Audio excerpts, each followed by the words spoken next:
The only way I'd walk away from that over there is to come over here and see my friend Armando. How you doing, man? Good, how are you? Good to see you, and you're cooking up something very Italian, aren't you? Yeah, I'm making spaghetti alla carbonara.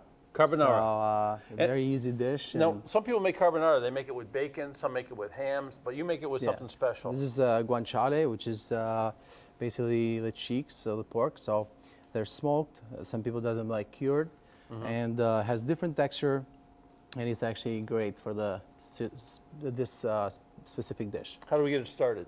All right, so we're gonna start the pan a little hot, and we're gonna slice this.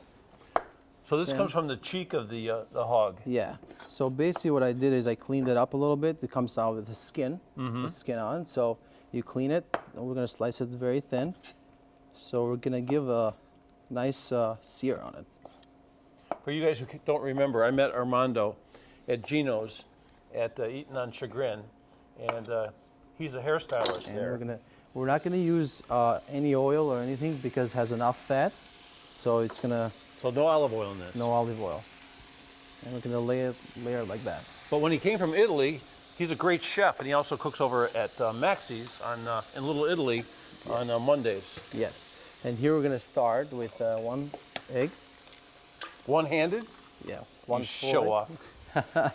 One-handed, right? Yeah. And then about like half a cup of pecorino romano cheese and a little bit of black pepper.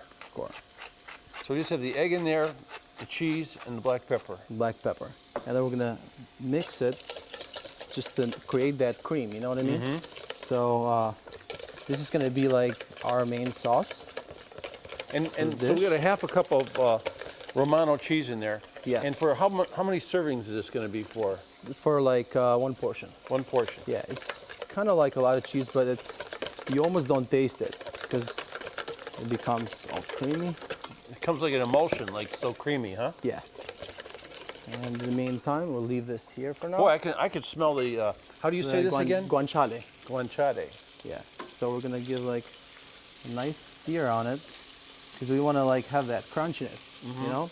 And you leave that in pretty nice big pieces too, I see. Yeah. So we're gonna actually like chop it after it's like fried. That's the way I like it because we're gonna put it on top of the plate instead of like mixing it together because it comes like kind of mushy and soft. This way you have that crunch and then you have the creamy sauce. And now we're gonna start with the pasta. So I pre-cooked this like halfway done, like about a handful. And I'm gonna put it in the hot water. And then in the meantime, this is cooking. So it's gonna leave, you can tell that it's shooting out some like fat and stuff. So this is gonna be also a little bit of our sauce. Emeril Lagasse always talks about pork fat, how good it is. He's not joking. Actually, this one is very different. It's a little bit different than bacon and Italian pancetta.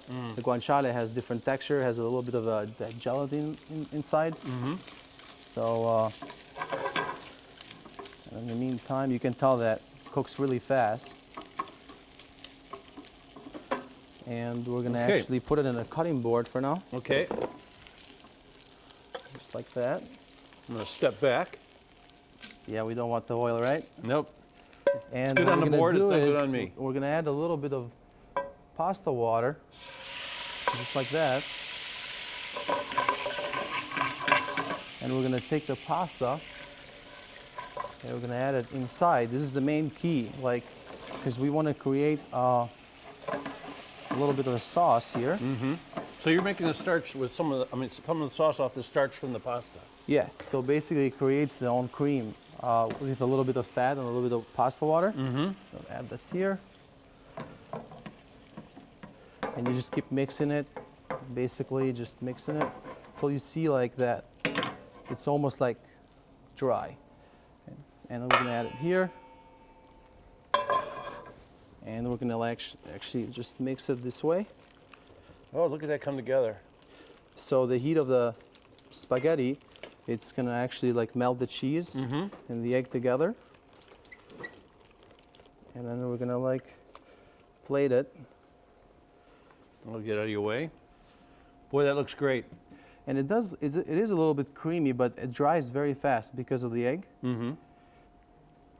So if you make it too dry in the beginning, it's going to be way dry by the time you get it to the table Yeah, to and we're serve gonna it. chop the guanciale. Hey, Nat, you want to come over here and take a look at this? She's the food resident here in terms Yeah. of eating. And then we're gonna, He knows. He's like, step all the way, Natalie's here. yeah. Here, I got Natalie's main tool here. Oh, you even have a fork for me? There you go. Thank And you. what I do is I actually like to put an egg yolk on top of it, What? just like that. And then add a little bit of black pepper. Looks good. This guy's not messing around, is he? The best part was, I was like, can you style my hair right here before we go on and then cook too? He does it all. He cuts my boys' hair. That's both of them, that's over the at carbonara. Gino's. Yep. Look how good that looks. I feel it's so pretty. I don't want to, but I have to try. Give it a of shot. course. It's a All great right. dish. It's actually, I was telling the girls before that usually when I come like sometimes from a party at 1 or 2 in the morning, it's an easy dish to make before you go to bed. And you're passed out. It's That's why I perfect. need more Italian in my life. Or like a Sunday brunch. Yeah. That's really good. Thank you. Good job. Thank you. Terrific stuff. Little piece of ham though. And if you want to Bacon. catch us cooking at Maxie's, you cook there what day? On Monday nights, Mondays. usually. Yeah. Armando, it's really and then good. at Gino's 5 days a week. Let's say to hide all the girls out there at Gino's, right? Hey, coming up next, we're going to talk about shopping for